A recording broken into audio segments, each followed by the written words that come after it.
Au Bénin, Talon ramène Zinsou au Bercail. Nous allons également parler du Centrafrique où quatre militaires français soupçonnés de tentative d'assassinat de Touadéra ont été arrêtés. Et puis au Mali, le Parlement accorde à la transition indirecte de 6 mois à 5 ans. Et puis on termine par le Togo, sanction contre Bamako. Quel impact à Lomé? Nos invités sont en place. Pasteur Edo Komier là, il est le président du mouvement Martin Luther King. Pasteur, bonjour, vous allez bien? Oui, bonjour Michel, bonjour à tous et à toutes, à nos téléspectateurs et à nos téléspectatrices. Bonjour à Germain qui est en face de moi. Je me réjouis parce que Dimas Tikoto a été libéré. Ouais, ça, c'est un plaisir, comme on le disait ici, hein, le mardi dernier on le disait ici sur le plateau. Même sous caution, je crois quand même que c'est la liberté. Hein. La liberté vaut plus que de l'argent.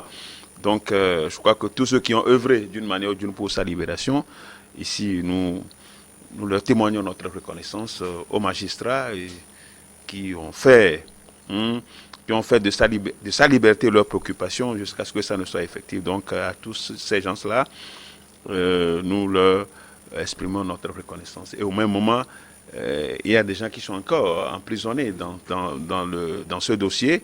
Tout ce que nous souhaitons, c'est qu'on puisse accélérer, la procédure soit accélérée et que la lumière soit faite, sans oublier quand même qu'il y a des milliers de victimes derrière. Donc voilà un peu la complexité de ce dossier. Donc à Dimas Dikoto, nous lui faisons un coucou spécial et vraiment qu'il se repose et qu'il se réjouisse avec sa famille. De toute façon, nous sommes dans la joie, hein. C'est une fierté. Nous sommes très fiers de lui, de tout ce qu'il a passé. Et je ne pourrais lui dire que de remettre tout entre les mains du Seigneur. C'est ce qui est important. Nous avons également Germain Pouli, directeur de publication de Togo Réveil. Bonjour Germain, c'est un plaisir de vous voir ici. Bonjour Michel, plaisir partagé. Bonjour à tous les téléspectateurs de New World. Je viens m'envoyer à celle de pasteur pour aussi dire notre satisfaction fait de la libération de notre confrère, même si les faits qui l'ont amené dans cette situation ne sont pas forcément liés à la presse. Il reste un confrère et ça fait plaisir de le savoir désormais libre. Et on espère que la lumière sera faite très rapidement et que chacun trouvera satisfaction. Et que, au niveau des victimes aussi, que l'État trouvera un moyen pour que certains commencent par rentrer, ne serait-ce que partiellement, dans leur fonds. C'est une sorte de liberté également pour l'ancien Premier ministre Lionel Zinsou, même s'il n'était pas emprisonné dans son pays, le Bénin.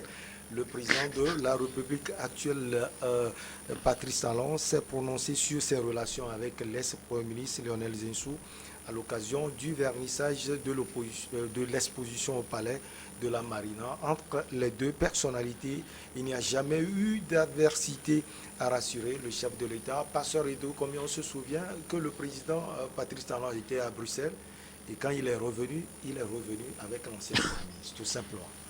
Bonne nouvelle. Oh! Donc, bonne nouvelle, il faut craindre la politique. Il faut craindre la politique. Mais heureusement ou malheureusement, nous sommes dedans. Nous sommes dedans. En tout cas, Michel, quand moi personnellement, je ne cesserai de faire de la politique parce que je suis dedans. C'est comme si j'étais né dans la politique, j'ai grandi dans la politique. Je crois que Germain en sait quelque chose. Donc, j'y reste jusqu'à la fin de ma vie. Mais les arcanes de la politique sont à scruter de très près et de manière profonde. Alors, qui peut imaginer qu'aujourd'hui, Talon et Léon Jussou peuvent se retrouver dans un même avion? Je crois qu'on dirait Talon est allé le prendre dans sa valise pour le ramener à Cotonou. Mais quand on regarde un peu, vous prenez en Côte d'Ivoire Bédié et Gbagbo, vous prenez aujourd'hui Gbagbo et Guillaume Soro, vous prenez tout ça là, donc c'est ça, les arcanes, c'est ça le royaume de la politique. Donc, Léonard Jussou, au fait, depuis 2016, a été candidat. Ils ont été au deuxième tour. Il a été au deuxième tour avec Patrick Talon. Et il a été deuxième lors de cette élection au Bénin. Et depuis, on n'a plus de ses nouvelles. Il est rentré à Paris. Vous savez, il doit avoir la nationalité française puisqu'il a tout fait en France. Il est présenté aussi comme l'homme de Paris. Il est présenté comme l'homme de Paris. Quand vous l'écoutez dans les affaires économiques, on sait quand même qu'il est plus pour la France. Donc, ce sont ces gens d'intellectuels qui ont perdu la notion de l'Afrique et qui se donnent à l'Occident. C'est eux, pour ne pas dire entre guillemets, les traîtres ou bien ceux qui sabotent l'Afrique parce qu'ils ont déjà trouvé mieux en France. Donc, c'est lui qui est ramené aujourd'hui à Cotonou. Vous savez, il a été condamné pour le plafonnement des fonds de campagne de 2016. Il a été condamné à 4 ans inéligible. Hein. Donc, le voilà qui rentre au Bénin sans poursuite. Il est rentré au Bénin de retour de Bruxelles. Donc, beaucoup d'eau a coulé sur le pont, comme on le dit, à Bruxelles. Et donc, il était, vous savez, nous n'oublions pas que le Bénin est attaqué ces derniers jours avec les djihadistes. Et même tout dernièrement, ces prétendus auteurs auraient été abattus par Paris, par la France, les forces françaises au Burkina. Donc quand vous faites la somme, hein, vous faites la somme de tous ces derniers événements, comment l'appelle le président béninois, Patrice Talon, ne peut que rentrer dans les rangs. Il est rentré dans les rangs. Il est rentré dans les rangs. On dit, mais le terrorisme est en train de ruiner ton pays. On va te donner, comment l'appelle, Léonel Jussou. Tu es avec lui. Il faut ignorer toutes les charges contre lui doivent être abandonnées. Parce qu'on ne peut pas admettre quelqu'un qui a été condamné, il rentre, on ne le poursuit pas. Vous avez vu ça quelque part? Alors qu'il n'a pas été amnistié. Il n'y a pas de loi d'amnistie, il n'y a rien. Il rentre, les juges sont là, la police est là, la gendarmerie, tout le monde est là. Mais on nous dit qu'il n'y a pas d'adversité. On n'a pas besoin d'adversité entre lui. Avant de répondre à la justice. Ah non, avant de répondre, tu vois bien? On n'a pas besoin d'adversité entre lui et Patrick Talon avant d'aller à la justice. C'est une affaire de la justice. Au moins répondre d'abord et s'il y a... Le pouvoir exécutif est différent du pouvoir judiciaire.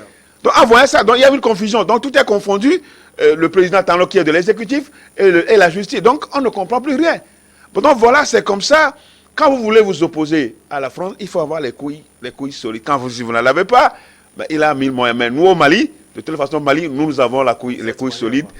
Au Mali, nous avons les couilles solides et nous irons jusqu'à la fin. Donc, voilà ce que nous avons vu. Même, il ne faut pas oublier que Patrick Talon avait déjà nommé un des proches de Léon Jussou dans le gouvernement, dans le dernier gouvernement.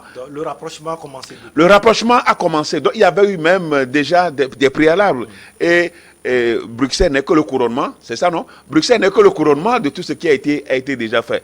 Bon, donc, on voit Léonel Jussou, donc, déjà présidentiable pour remplacer, pour succéder à Talon. C'est ce qu'on lui a dit. C'est ce qu'on lui a dit. Hein? C'est ce qu'on lui a dit à Paris. Et il est obligé de rentrer parce que le terrorisme passe par là. Qu'est-ce qui peut expliquer, selon vous, Germain, ce rapprochement entre l'ancien Premier ministre et le président Patrice Talon?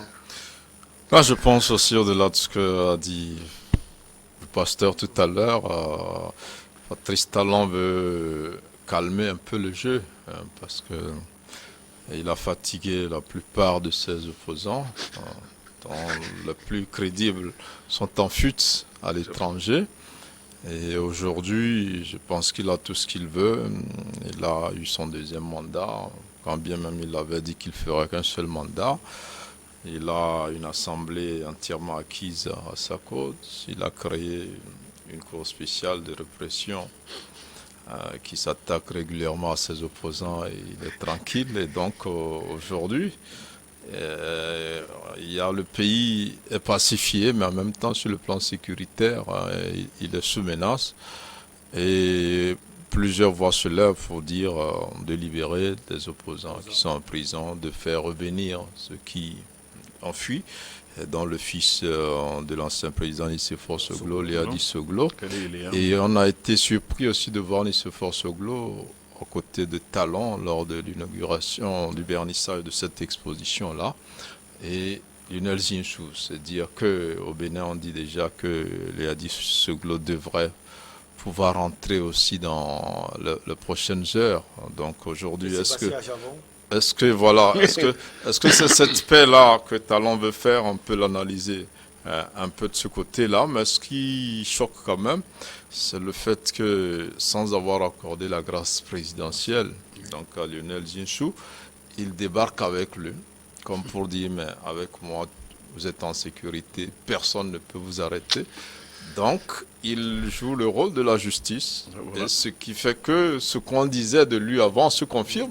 C'est comme c'est lui qui le jugeait, qui le condamnait et qui les ramène comme ça dans ses valises. Je crois que l'image, politiquement, peut-être, il veut gagner quelques dividendes, mais sur le plan juridique, sur ce qui concerne un état de droit, je pense que c'était pas la meilleure façon. C'est vrai qu'ils se sont vus à Bruxelles, il a fait venir Lionel Zinsou de Paris, ils se sont vus à Bruxelles, il a dit on rentre ensemble. Mais il aurait dû rentrer, prendre les actes qu'il faut, et il revient. Mais je pense aussi qu'il y a eu quand même cet événement majeur là, qui est l'exposition des œuvres ramenées de Paris, et qui fait que à cette occasion, Talon voulait donner une autre tournure à cet événement avec la présence notamment de Zinsou et de Nicéphore Soglo qu'on n'a plus vu avec Talon il y a longtemps. Même on a vu au décès de sa femme tout ce qui s'est passé. Donc on peut penser qu'il veut essayer d'apporter un peu plus de paix au Bénin, mais il reste beaucoup à faire. Vous avez dit à Sébastien Javon aussi qu'il y a un électorat assez important qui le réclame aussi. Il y a Kofi Kounché, les barreaux, voilà. Voilà, donc tout cela maintenant, comment il va pouvoir arranger ça. Mais c'est déjà un bon début, le fait que Lionel Zinsou arrive avec lui, même si dans les formes, il n'a pas respecté le droit. Il a voulu qu'on comprenne que c'est lui qui décide, qui peut rester, qui peut ne pas rester chez lui, c'est lui qui assure la sécurité, et donc il l'a fait. Politiquement, c'est bon, mais sur le plan juridique, c'est assez discutable. Socialement, on ne peut que saluer cette détente-là qu'on est en train d'observer au Bénin, parce qu'avec l'arrivée des Talons, le Bénin n'est plus l'exemple de démocratie qu'il était dans la sous-région, donc le jeu politique n'était plus aussi libre, et avec cette traque répétée dont les opposants se plaignent, aujourd'hui c'est donc une bonne chose que Lionel Zinsou revienne. Je pense qu'il était condamné aussi à 6 mois ferme, là il n'ira pas en prison, maintenant pour le fait d'être éligible ou pas, ça va être réglé, mais au moins que Patrice Talon prenne les formes pour que Lionel Zinsou puisse juridiquement jouir de cette liberté-là, qu'il prenne les actes qu'il faut pour le gracier de la condamnation et lui assurer un séjour tranquille dans son pays. On marque la petite pause et on revient pour la suite.